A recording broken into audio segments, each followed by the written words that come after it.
L'information bref de ce mardi, c'est tout d'abord cet incendie qui a totalement détruit dans la nuit de lundi à mardi une maison impasse de la Clingoutte à Saint-Léonard, un lieu isolé de la commune. Appelé en fin de soirée vers 21h30, une trentaine de sapeurs-pompiers est intervenue pour circonscrire le feu dans la nuit.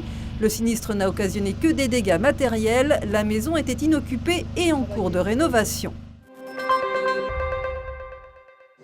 Europe, agriculture, migration, protectionnisme ou encore bien sûr éolienne, voici quelques-uns des thèmes évoqués dimanche dernier à Dommartin-lès-Remiremont lors de cette réunion publique du Rassemblement national en vue des élections européennes du 9 juin pour lesquelles la liste RN est menée par Jordan Bardella. Devant une trentaine de personnes, le délégué départemental du parti Sébastien Imbert et le député de Haute-Saône Émeric Salmon ont présenté le bilan du travail des 18 eurodéputés RN actuels sur les 80 eurodéputés français. Ils les espèrent d'ailleurs plus nombreux à l'avenir. Les derniers sondages créditent le RN de 28 à 31% des voix. En 2019, le parti avait fait 23% en France, 30% dans les Vosges.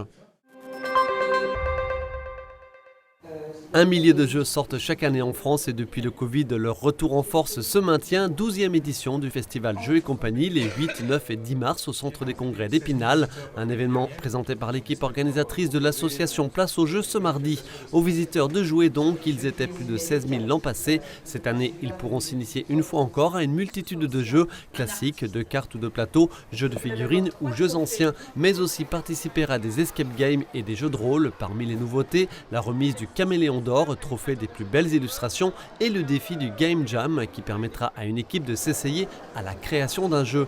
Jeux et compagnie est organisé avec 180 partenaires et 250 bénévoles.